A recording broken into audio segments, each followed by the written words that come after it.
I'm not a gangbanger. I don't sell dope anymore. My goal is to save a life and to make sure that nobody dies on my watch in whatever city that I'm in. So I want you guys to enjoy, but not for entertainment.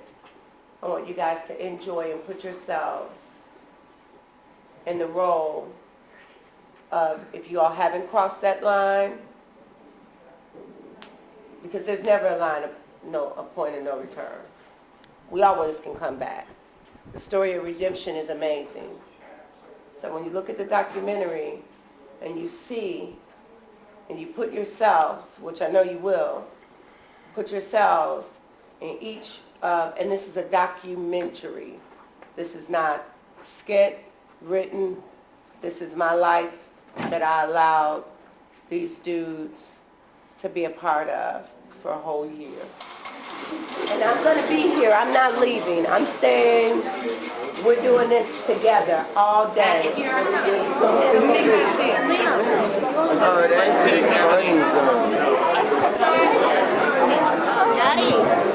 Say what you gotta see. One person died. 124 people have been killed so far this year, one per day, about the number of Americans killed during the same period in Iraq. All right, if I can ask everybody to focus in, all right? Focus in. Reverend Robinson, 28 Chicago public school students killed this school year. Guys last Friday shot them back as they tried to shield two innocent children.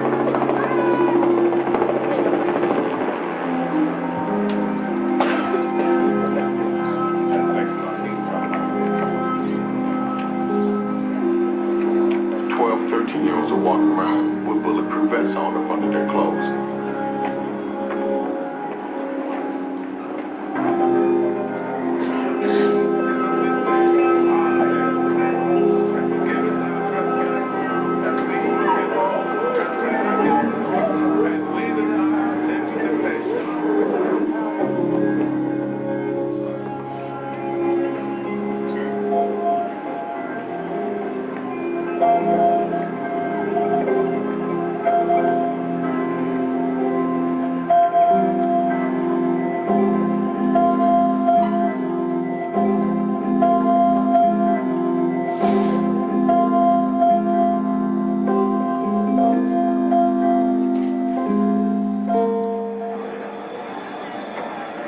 A documentary or a movie, it seems that all of the dark, fucked up movies and documentaries of African Americans get Oscars.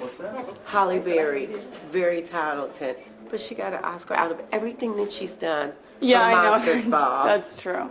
That is. Then my man Denzel Washington, talented all across the board. And everything that he's done, up 20, 30 movies or whatever, he gets one for Training Day, dope dealing, dope selling, killing cop, and then Precious. Yeah.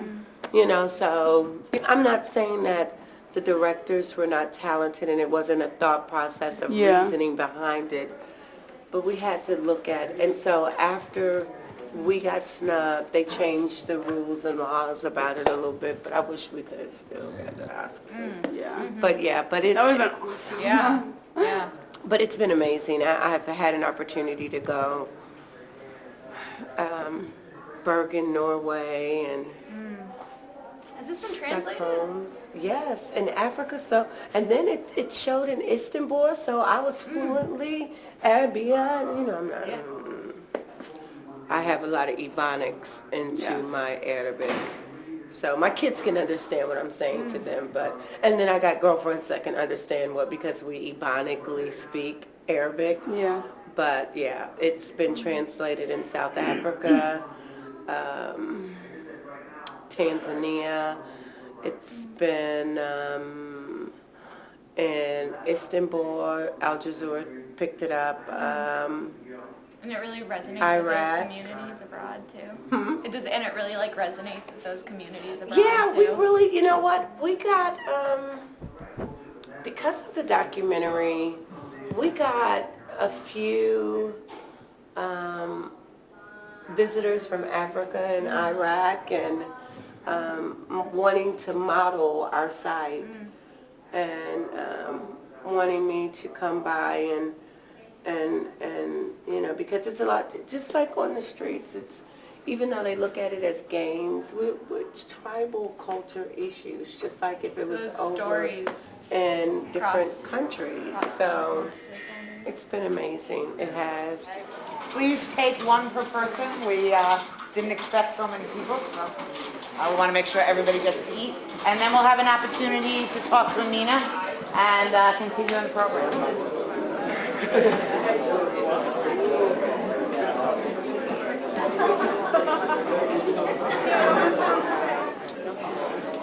And what was Elijah saying?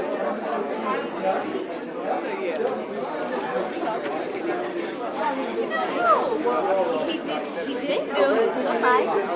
All come together to watch the documentary together. So I hope everybody enjoyed it. I enjoyed it personally.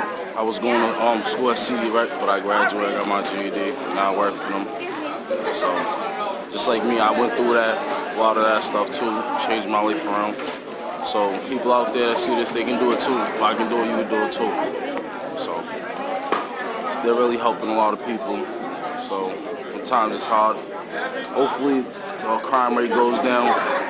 They did real good. I'll leave it at that. Thank you. Okay. So this is a harder room than upstairs, but I think it's a little bit more comfortable than we were upstairs. So people are going to have to be very cognizant of listening carefully. And when you get up to speak, make sure you talk loudly and move your body around so that people can see you. So Ameena? Okay, so if you have, we'll start off with some questions. You can ask Ameena about anything that you've seen, and she'll do some talking to you. So, Ameena Matthews. Good afternoon, everybody. Why are you going all the way over? But if you guys got a question for this old lady, I can't hear you. So I need, calm down. Sure. So with family, right?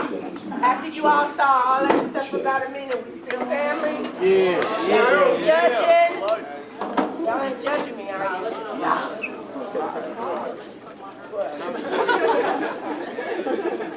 I was thinking about gas is like $3.65. I was thinking about moving the family down here just for that reason.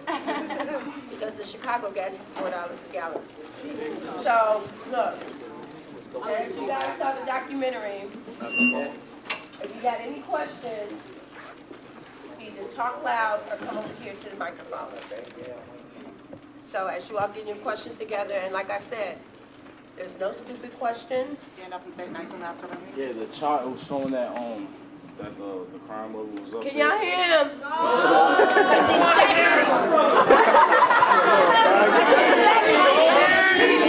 Speak loudly and proudly, my brother. All right.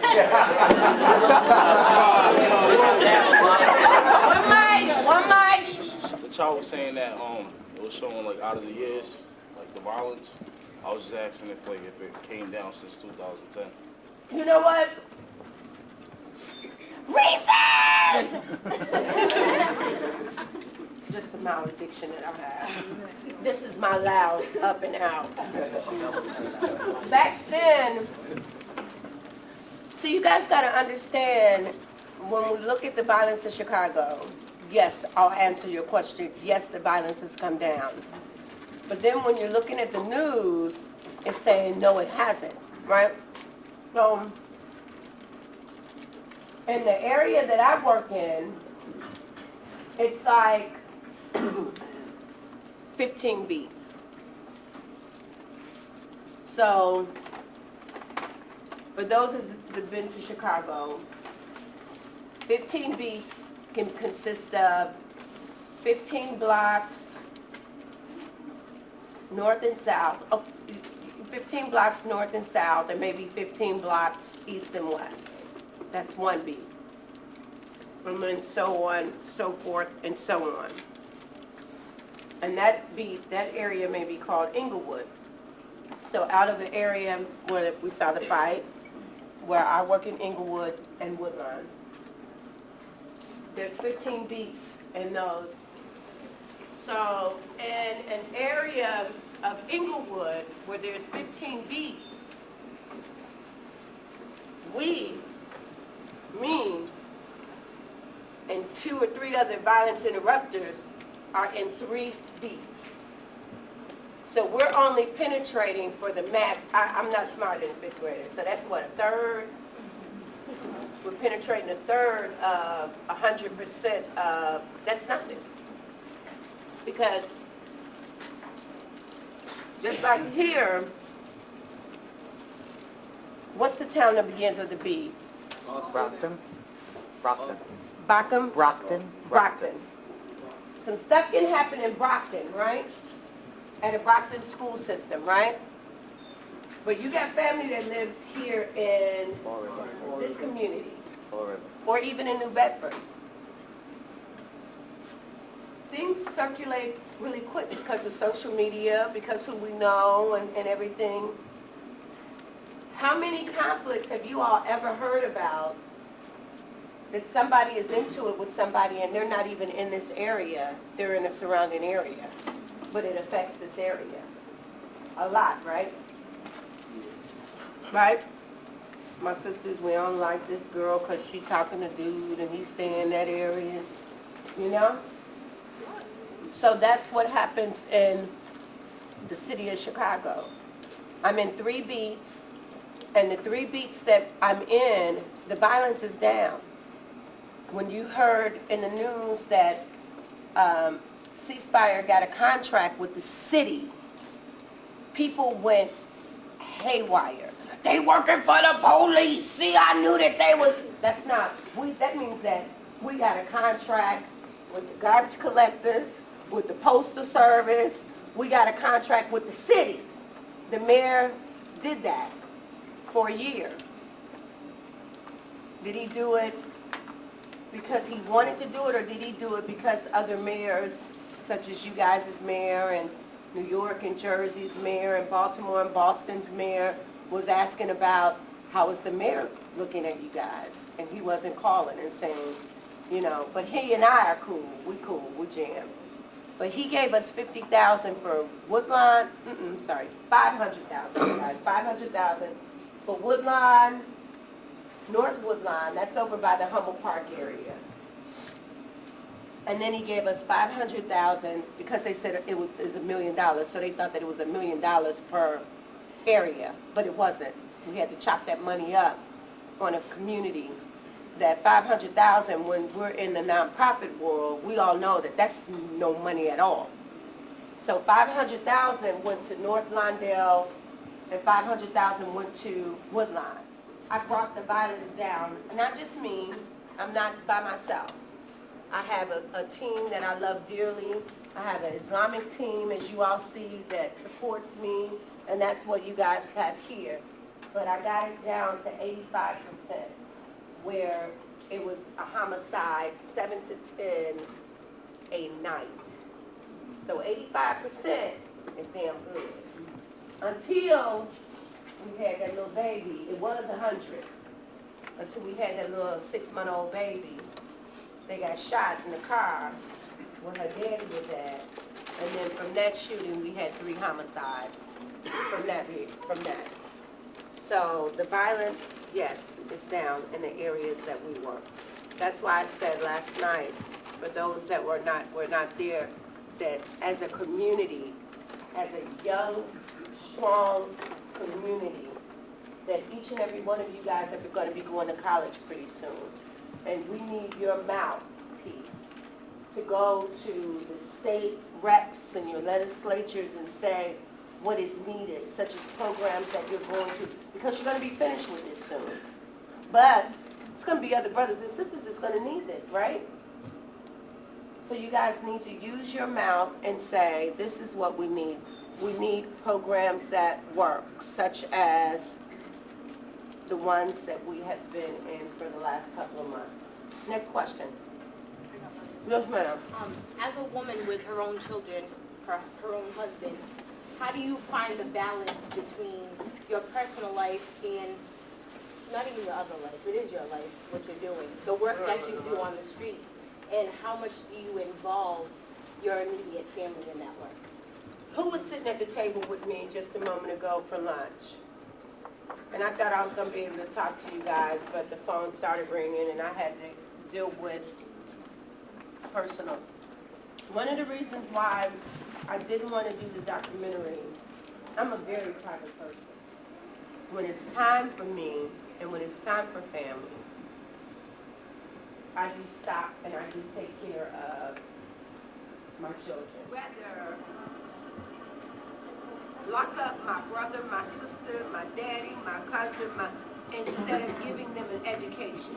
Why? What have things been like for you here in Fall River? Oh, it's been amazing. It's been the energy, it's really, the energy here of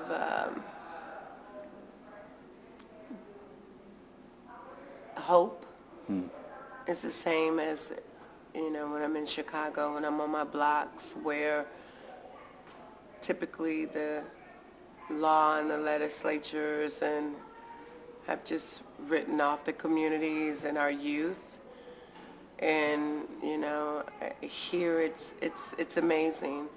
I've just this morning only, outside of last night, we had a peace circle, but just to have the energy of the young guys and girls welcome me today, and they're watching the documentary, and even though the violence is not to the extreme as in Chicago, but violence is violence.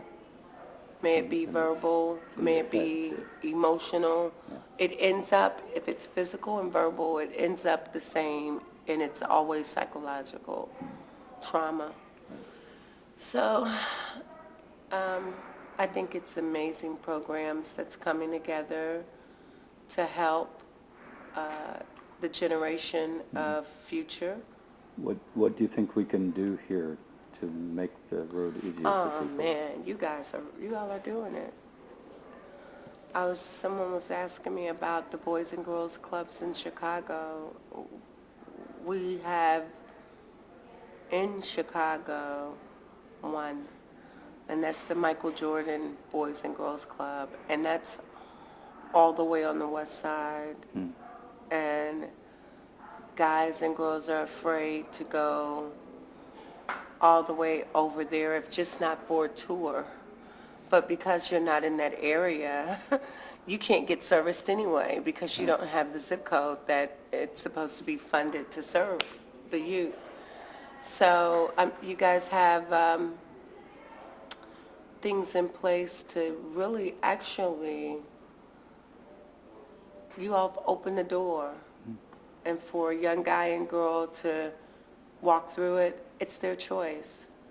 The doors aren't closed, the shutters aren't down, it doesn't look abandoned, it looks like it's business and love and caring and understanding and non-judgmental. Is that a word? Yeah, Okay. absolutely. And that's what's so important. Now, if we can get the haves, I see that there's been some support from, companies, but it just can't be the same Home Depot or Bank 5 or, it can't just be the same because they may tap out too. So, what will happen if something happens and we need more people involved to financially be involved, because if you think that the area that we're in, it doesn't look like it to me, but they said this is one of the roughest areas in the area. And if you live on the outskirts or in a gated community and you think that it is not your issue because it hasn't come knocking at your door or outside your gate or your neighbor's house or even your house or your child, to each trauma or each arrest, we as tax-paying citizens have to pay that. and it's cheaper to educate a child than to incarcerate them. So it's cheaper to keep them safe than to pay that trauma bill of a gunshot or a stab wound. So it is a whole nation's And you'll be paying it problem. for a lifetime. Absolutely. Yeah. So I think that, and what's so amazing about looking at the guys and looking at the community peace builders, they would, to me, would be like, you know what? I'm retired. I don't have to deal with that. Or I didn't go to college for that. I can easily be sitting behind my corporate position, making my corporate salary, and I don't have to deal with these kids because I raised mine already. And the amazing thing is that they are really loving and caring. I just met a teenager, a couple of teenagers, as we were breaking, and I was expecting to hear out of his iPod some dramatic music, but he was listening to a love story in his native language.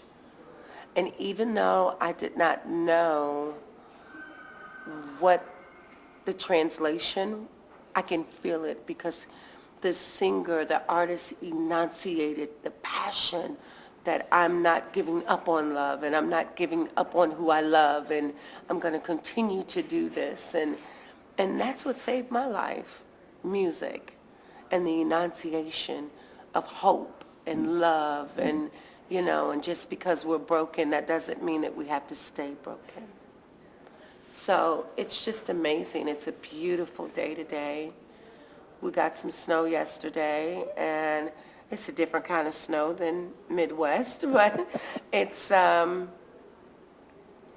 just the heartbeat of the community here is amazing. It's amazing. Thank you very much.